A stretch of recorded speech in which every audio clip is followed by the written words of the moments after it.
Man, we got a good game this week in the 8-2 Los Angeles Rams versus the 6-4 Tampa Bay Buccaneers. Under the primetime lights of SoFi Stadium, Sunday Night Football. I can't wait for this game. Not only is it a game between two really good NFC teams, but on top of all that, we got a little Baker Mayfield Bowl. Sign me up.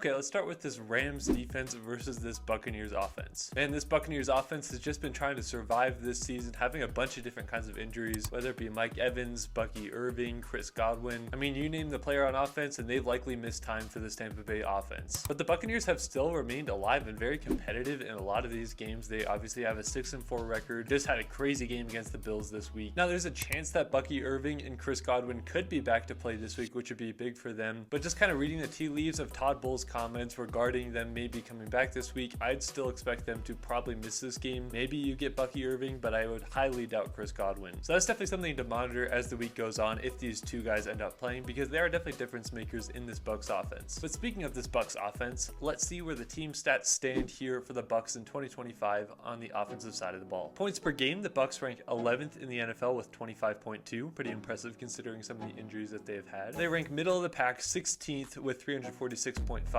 total offensive yards per game. They rank middle of the pack in passing yards per game at 16th with 236.5. They rank 22nd in rush yards per game at 110 even. And they are a top 10 time of possession team, ranking 8th overall with 31 minutes and 33 seconds on average. So obviously not the most flashy numbers being put up here by this Bucs offense. Again, you gotta have that little asterisk with some of the injuries that they've had there. But I mean, they're still close to being a top 10 offense when it comes to points per game, sitting right there at number 11. And they do possess the ball well, being inside the top 10 in those rankings too. So they definitely do some things well. And again, while the numbers aren't the flashiest, I still think that they can kind of outperform these numbers. This is obviously just kind of a season average for them. But when I look at this offense, no matter who's out there, I think it goes through Baker Mayfield. You can say that about basically any quarterback, but I truly think it with this guy. This is a guy that can carry the team. I've seen him carry the team different situations, whether it's going off for a big 25-yard run, breaking 3 tackles on the way, or just making an absolute dime of a throw in tight coverage. He is definitely the guy that leads this offense, and this is the guy that they look to help them move down the field. I mean, we obviously know coming in on 2 days notice with the Rams back in 2022, leading that 98-yard drive to win the game against the Raiders on Thursday Night Football. Like, that's just Baker Mayfield. We all know who he is. So this is going to be a guy to keep an eye on. I think it's going to be a really fun matchup between the two. I just love Baker's personality, and just his play style is very fun to watch. So it's going to be interesting to see how the Rams defense can kind of attack him in this offense that's not fully at their strengths right now. Now, something that Baker Mayfield has kind of been discredited for in the past, or something that's been a knock for him in the past, has been, yeah, he can fit the ball in some tight windows, he can make crazy throws, but sometimes he gets a little too aggressive and gets some turnovers because he's trying to fit it in too tight of a window, trying to make too big of a play. That's kind of what I would expect to see reflected in the stat line, but when looking at it, he has 17 touchdowns and only 3 interceptions. So he's taking care of the football a lot better than what I would expect, just given his play style and the circumstance he's in right now. He also almost has 2,400 passing yards, so obviously moving up and down the field pretty well. And you can't talk about this passing offense without bringing up the name Emeka Egbuka. Wide receiver out of Ohio State,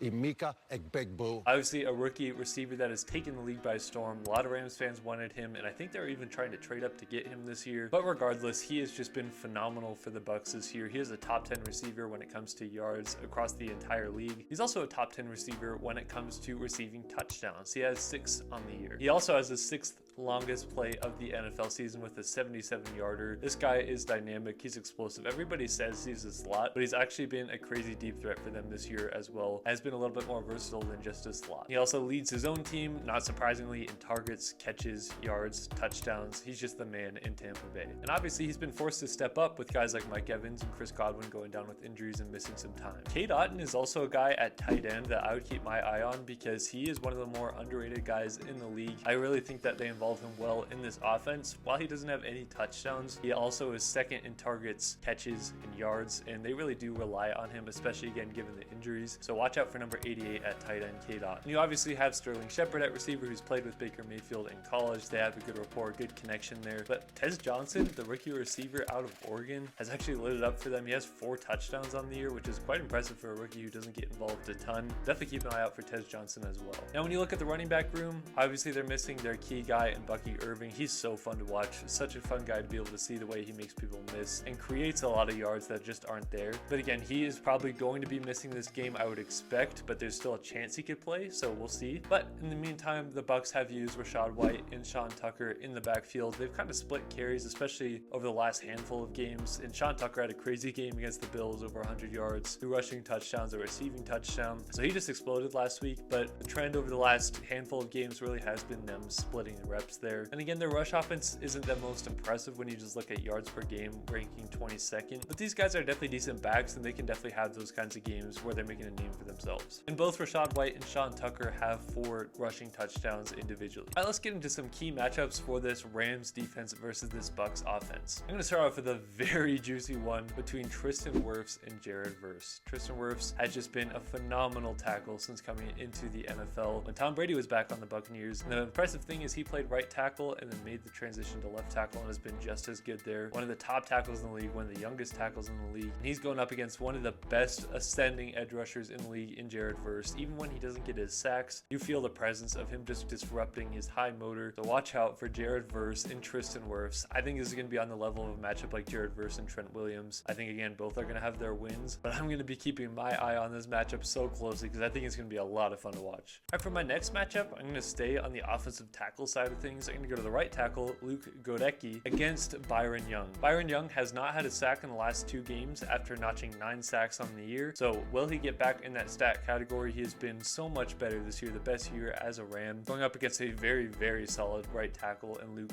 Godecki. So this is kind of an under radar one to keep your eyes on. All right, my next matchup is actually kind of hard to clarify a little bit because obviously the Rams don't have like a true number 1 corner that travels with guys, but whoever is going to be covering Emeka Egbuka, I'm going to be keeping my eyes on. I think it'll specifically be fun when we see Egbuka on Kobe Durant. Kobe Durant obviously had an interception last week. He's also kind of this quick, really good in and out of the breaks kind of corner. And have good breakups. Obviously, again, had the interception last week. And we're going to have to be keeping our eyes on Egbuka. Don't let him get behind you in the defense. He's an explosive player, really good as a rookie. So whoever's covering him, it's going to be fun to watch. But I think it's going to be really fun to see Durant versus Egbuka. All right, let's get into some keys for this Rams defense versus this Bucs offense. I think it starts with stopping the run, something the Bills did not do a great job of last week. Nearly 200 total rush yards allowed to the Buccaneers in the game where the Bucs put up over 30 points. Luckily for the Bills, that didn't end up costing them, but I think that any offense is at their best if they can run the ball as well the Bucs did last week. So if the Rams can stop the run, really contain it, keep that bottle up and force them to pass, I think that's going to be the best case scenario for the Rams. My second key is going to be pressuring Baker Mayfield, especially with different kinds of blitzes and harassing him throughout the game.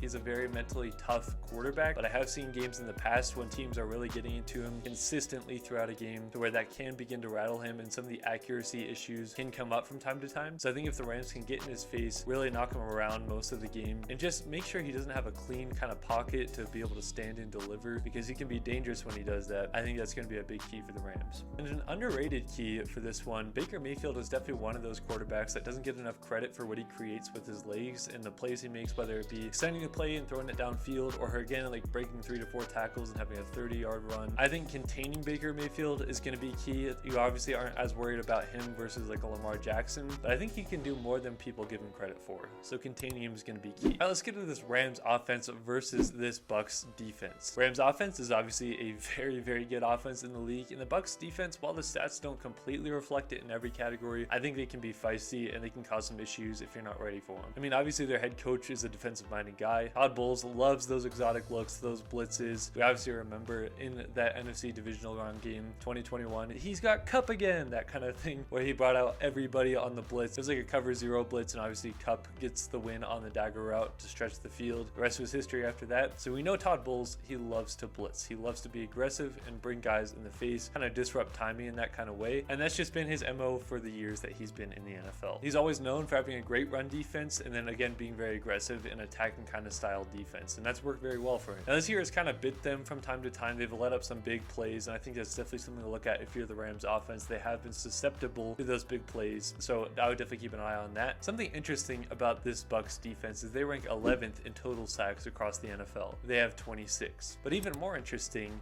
out of those sacks, there's been 13 different players that have gotten a sack for this Bucs defense. Every single position group on this defense has a sack. That kind of speaks to all the different guys that they send from a down-to-down basis. And when you look at it closer, when I was looking at guys outside of the traditional like defensive tackle or edge rusher kind of thing that would get sacks, players that are not playing those positions that have sacks, the Bucs have 6 of those that have gotten sacks. And out of those 6 defensive players that haven't been on the defensive line or the edge rusher, they have benefited from 10.5 sacks. When you compare that to the Rams only have 4 different guys that have gotten a sack that haven't been on that traditional defensive line or edge rusher position, and the Rams have only gotten 4 sacks out of that as opposed to their 10.5. So that just kind of speaks to all the different guys that they send at you. There's a lot of different looks that they give, and really anybody could get a sack or a pressure in this defense. Now let's take a look at a complete view of this defense in 2025 and where they rank. In points allowed per game, the Bucs defense ranks 22nd with 25 points per game on average. Total offensive yards allowed per game, they rank 22nd as well with 342. Passing yards allowed a game, they rank 27th with 241.6. This is definitely a weak point for them. Rushing yards allowed per game, they rank 10th. Very good run defense, obviously, 100.4 yards a game on average. They're 11th in sacks with 26, and they are 4th in interceptions with 10. So big strengths of this defense, they can take the ball away through interceptions, even forcing fumbles. They get sacks, and they are very good at disrupting things, and they're very good at stopping the run. But they are definitely susceptible to the passing game and allowing yards and big amounts of volume through there. So I think that the Rams got to be looking their chops when they're looking at that in the offensive meeting rooms. Now, when I was heading in to look to see who was leading tackles for this Bucs defense, I was fully expecting linebacker Lavonte David, but I was surprised to find out it's actually safety Tyke Smith who is leading their team in tackles. He has 79 tackles, but he also has 5 TFLs and 2 sacks. Very surprising for a safety to be able to do this stuff, but when I looked into it, they actually use him like a chess piece like the Rams do with Quentin Lake. They move him around because he can stop the run, he can make tackles, he can blitz, he can cover, so he can really do it all. So Tyke Smith is a guy you probably don't hear in a lot, but he's actually done a lot for this defense, whether it be TFL, sacks, or even just pure coverage. And obviously he's leading the team in tackles, so that's something to say too. But Lavonte David still does his own dirty work too. No matter how long he's been in the league, he still has 70 tackles. He's still a leader for this defense. While he may not be the exact same guy he was 10 years ago, he is still a very good linebacker, and he's seen every kind of offensive look, so we'll look for him to be making his plays there. Again, a lot of different kinds of guys get sacks in this defense, so there's not like true standouts when it comes to big guys leading here that you would probably recognize. But a fun name, Yaya Diaby, is leading their team with 4 sacks. You also have Anthony Nelson with 3, and then just a whole smattering of guys below that have all gotten a sack. Again, they get a bunch of different pressures with different kinds of looks. It's interesting too because their rookie cornerback Jacob Parrish, another guy that the Rams really wanted this year, has 7 tackles for loss, and that cornerback, that is very impressive. So definitely keep an eye out for Jacob Parrish because he's just another one of these disruptors that, despite him playing cornerback, has been getting in the backfield and making a lot of big stops for them. And speaking of cornerbacks, their best cornerback in the room is no doubt Jamel Dean. He has 3 interceptions and 2 forced fumbles. He's just been a disruptor. This is a guy that, even just outside of those pure numbers, is a very good cover corner. Actually been one of my favorite under the radar kind of cornerbacks. So if he plays, watch out for number 35, especially if he's like matched up against Devontae Adams. I think that would be such a fun matchup. And again, he can take away the ball through the air with interceptions and even punching the ball out with 2 there. When it comes to some key matchups here for the Rams offense versus this Bucs defense, I'm going to start with Kevin Dotson versus Vita Vea. Obviously, Vita Vea is just an absolute animal. Just look at this picture. He's massive. He can disrupt a game. He can take on triple teams if he wants to and probably get a bull rush in there. This guy has been doing it for a long time. While stats don't always reflect what he can actually do, like, he's just an animal. He's a problem, and he's really big with stopping the run, but he can even get in there in those passing situations and bully your guards out of the way. Most times you're going to see him double team, so we'll probably see Coleman Shelton on Vita Vea along with Kevin Dotson with that kind of double team. But still, Kevin Dotson, one of our best offensive linemen on the team, going up against Vita Vea, a guy who's done it for a long time. It's just an absolute unit. That's going to be something that's going to be fun to watch, and he really could be the reason that the Rams run the ball well or don't run the ball well. And he also can disrupt things in the passing game. My next matchup here is going to be a little bit interesting. I have Matthew Stafford versus Antoine Winfield Jr. This guy is one of the best safeties in the league. I would put him in the top 2, top 3 for safeties in the league. Very rangy. He can do it all. And this is a guy that can really close on receivers faster than probably what most quarterbacks would think. We've seen that on a lot of different occasions. So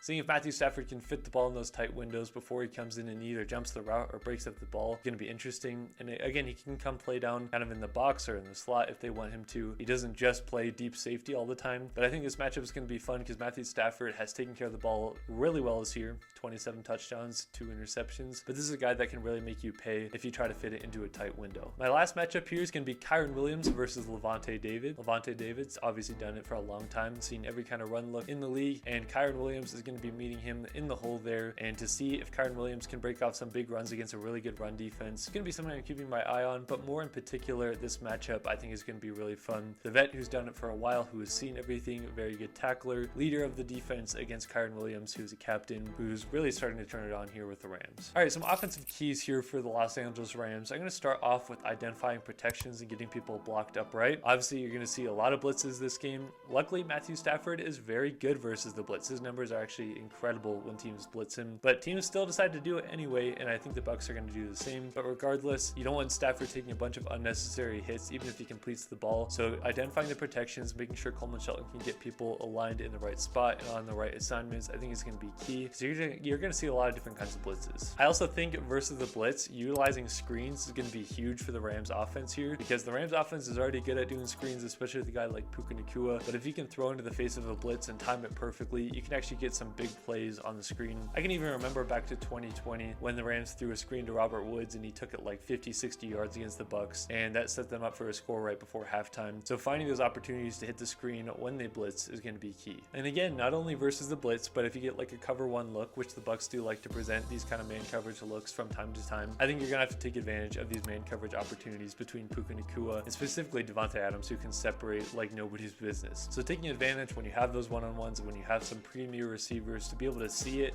and be able to trust your guy to win that matchup is going to be key. When it comes to the score prediction, I'm going to be going on the very bold side here. I don't think a lot of people are going to predict this kind of score. I think that the Rams are going to win 30-21. I just really like this matchup. Not only are the Bucs beat up, but even on the positions of their defense and like the weaknesses on their defense plays right into the hand of the Rams' strengths on offense and how well Stafford's been playing. I think the game may feel a little bit closer than 30-21, but I do think that it's going to come down to Baker maybe throwing 1 or 2 interceptions in this defense. I just have a good feeling that the Rams defense is going to be able to get at least 1 to 2 turnovers, and I think the Rams offense is going to be very hard to stop for the Bucs defense that ranks well in certain categories, but has done kind of bad against some good offenses this year. And so I'm going to go with 30-21. I know it's risky. I know it's bold. What are your thoughts though? What's your score prediction? Am I completely crazy for thinking this is the kind of score that we're going to get? Let me know in the comments down below.